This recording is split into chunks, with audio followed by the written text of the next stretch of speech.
Peace and all good from Franciscan Media. I'm Father Jim Sabak, and this is the Inbreaking of the Word. So we've come to Holy Week. Again, this Lenten journey of ours is almost done. This is the 30th day of Lenten season. Including today, there are 5 more days that are left to celebrate Lent. Remember, Lent ends on Holy Thursday, sometime in the afternoon. There is no great finale to Lent, as there is this entrance into the Lenten season with Ash Wednesday. It just quietly fades into the Triduum, in the same way that Advent quietly fades into the celebration of Christmas. It's interesting that we can move into celebrations like Advent and Lent with, gusto and some kind of solemnity and what have you, but we conclude them moving into the more important seasons in a very quiet way. And so this is what will happen on Holy Thursday as we move from Lent into the Triduum and then into the Easter season. But today, Palm Sunday of the Passion of the Lord, its full name, Palm Sunday of the Passion of the Lord, because it is a both and day. It is a day in which we acknowledge Jesus' triumphal entry into Jerusalem, but then also in which there is a whole bunch of hosannas, hosannas, hosannas, praising Jesus, asking Jesus, to be our king, what have you.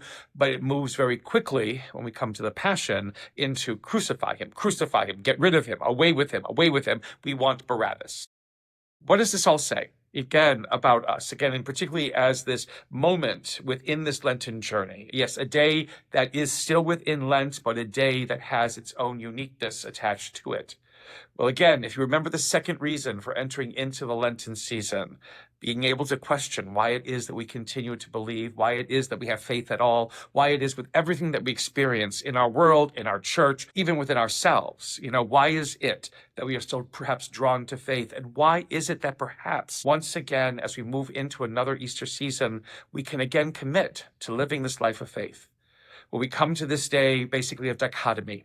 We live in a life of dichotomy. Sometimes we are saying Hosanna, sometimes we are saying crucify him. It is a both and within our lives. And in between that, we find ourselves trying to navigate to truth and to understanding, to the reality of who and what we are and who and what this God is for us.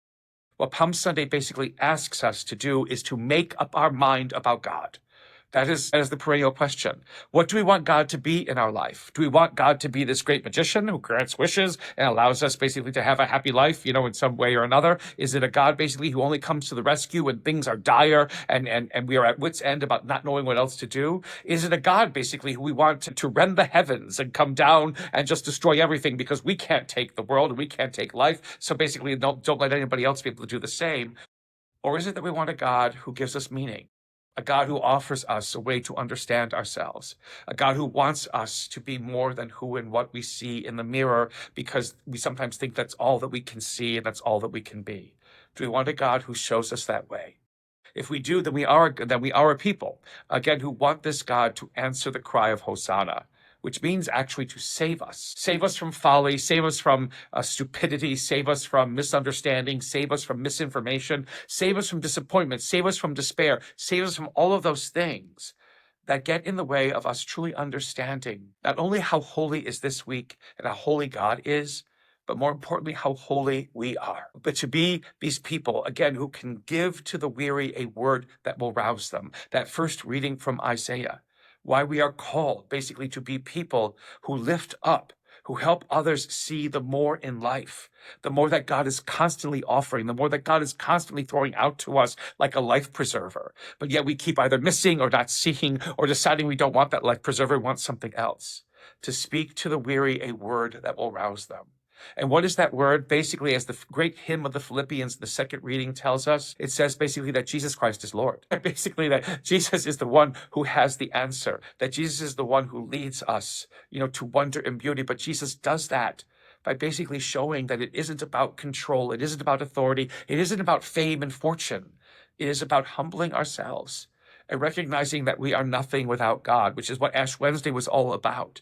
It was trying to show us, not that we are dust and to dust we shall return, but that without God we are nothing, and that we need God to be more than dirt. We need God to be more than dust. We need God to show us the way. And this is what happens basically both within the gospel of the entry into Jerusalem that happens during the blessing of the palms, and then in the Passion itself. A God basically who says, let these things happen, that people might know what true glory is, that people might know what true love is, that people might know what true offering of ourselves into the lives of each other means. This is what makes this week holy. Save us, we say. Save us, O God, from basically just thinking this is one other week that we have to endure, that we have to plan out, that we have to have responsibilities for, that we have to do this, we have to do that, we have to do everything else. Because it isn't. It is a week unlike any other week. A week that once again ties us back into the name that we are called, ties us into what it means to be Christian. Christian, which means to be one who is anointed, one who is given the name of God, God whose name is Am. God whose name is a verbal entity, God whose name is dynamic and active in this world. If we bear that name, same ourselves as Christian, then we become something else. We become something more.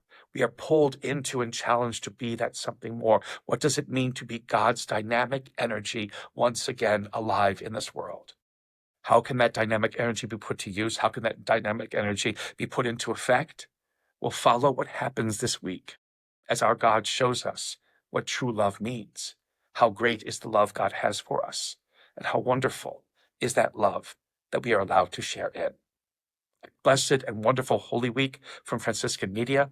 May the Lord give you his peace.